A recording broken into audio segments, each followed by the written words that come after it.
कम करो की जान जदी ऐसे हम करेंगे प्यार, बोलो कैसे, बोलो बोलो हाँ हाँ हाँ। कम करो की जान जदी ऐसे हम करेंगे प्यार, बोलो कैसे कैसे। अब थोड़ा भी देर जन कीजिए कीजिए कीजिए।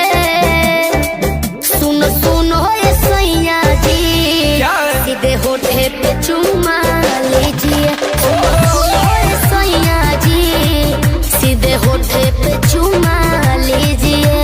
अरे तो मुड़ा में लागत बाड़ी।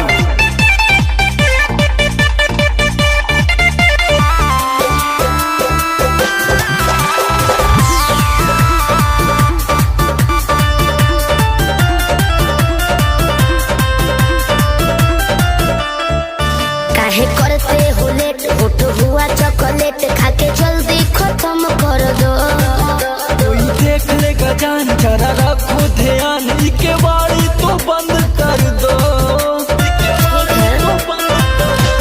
हाँ, काहे करते हो लेट, होठ हुआ चॉकलेट खाके जल्दी खत्म कर दो।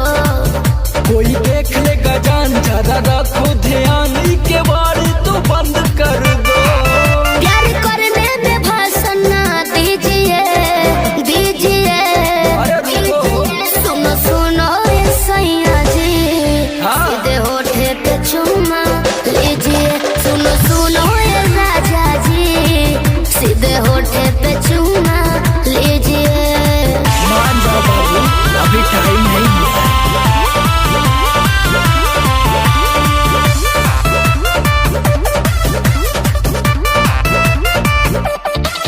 थोड़ा करो ना फील, सुनो सैया बर्दाश्त नहीं होता है अब।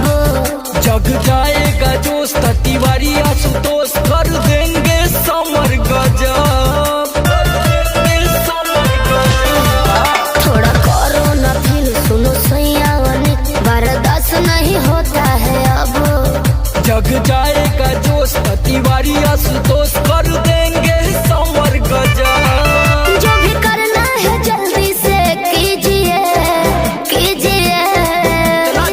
सुनो सुनो ये सैया जी, सीधे होठे पे चुमा।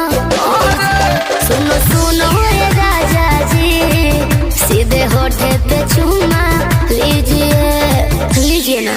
आवा